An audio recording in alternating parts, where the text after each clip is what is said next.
बहुत समय पहले की बात है। एक सुंदर और शांत राज्य था जिसका नाम चांदपुरी था। इस राज्य के राजा और रानी का एकमात्र पुत्र था, राजकुमार अर्जुन। वह साहसी, समझदार और दिल से बहुत दयालु था। उसका मन अपने राज्य की भलाई के लिए हमेशा समर्पित रहता था। राजकुमार को जंगलों में घूमना और वहां के जीव जंतुओं के साथ समय बिताना बेहद पसंद था।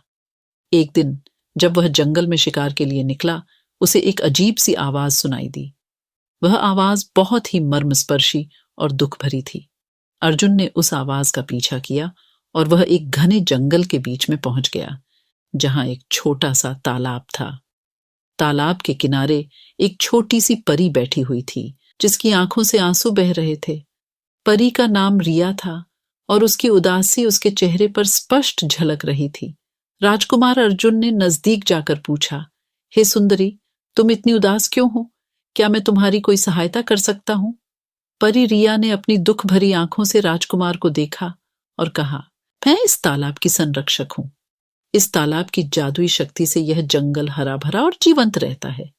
लेकिन अब यह तालाब सूख रहा है क्योंकि एक दुष्ट जादूगर ने मेरी जादुई शक्तियों को छीन लिया है।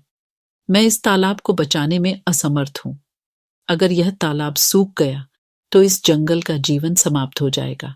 राजकुमार अर्जुन का दिल पिघल गया। उसने परी रिया की मदद करने का निश्चय किया। मैं उस दुष्ट जादूगर को हराने के लिए क्या कर सकता हूं? उसने पूछा। परी ने कहा, दुष्ट जादूगर बहुत शक्तिशाली है। उसका महल इस जंगल के उस पार स्थित है, जहां काले बादल हमेशा छाए रहते हैं। अगर तुम उसके महल में जाकर जादुई अम्युलेट को ढूंढ निकालोगे तो उसकी सारी शक्ति समाप्त हो जाएगी और मैं अपनी शक्तियां वापस पा सकूंगी।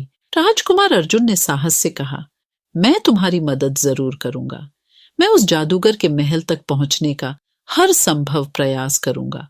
रिया ने अर्जुन को आशीर्वाद दिया और कहा, यह रास्ता कठिन और खतरों से भरा हुआ है, लेकिन तुम्हारे साहस और दयालुता के कारण मैं जानती हूं कि तुम सफल हो जाओगे। राजकुमार अर्जुन ने अपने घोड़े पर सवार होकर जंगल के उस पार की यात्रा शुरू की। रास्ता कठिनाइयों से भरा हुआ था। उसे विशालकाय जानवरों और रहस्यमयी प्राणियों का सामना करना पड़ा, लेकिन उसकी दृढ़ता और बहादुरी के कारण वह सभी बाधाओं को पार कर गया। अंत में वह दुष्ट जादूगर के महल के पास पहुंच गया। महल का वातावरण डरावना और भयानक था।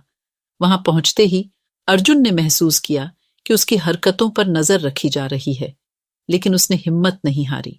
महल के भीतर उसने ध्यान से चारों ओर देखा और अंततः उस कमरे तक पहुंच गया जहां जादुई अम्युलेट छिपा हुआ था। लेकिन जैसे ही वह अम्युलेट को उठाने वाला था, जादूगर प्रकट हो गया। तुम्हारी हिम्मत कैसे हुई मेरे महल में घुसने की? जादूगर गरजा। अर्जुन ने साहस से कहा, मैं यहां इस जंगल को बचाने और रिया की मदद करने आया हूं। तुम्हारी दुष्टता का अंत करने का समय आ गया है।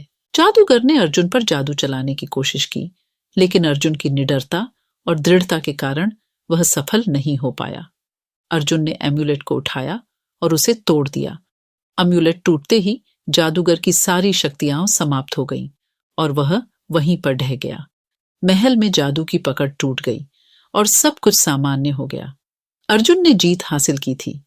वह अम्युलेट का टूटा हुआ टुकड़ा लेकर वापस तालाब की ओर चला आया।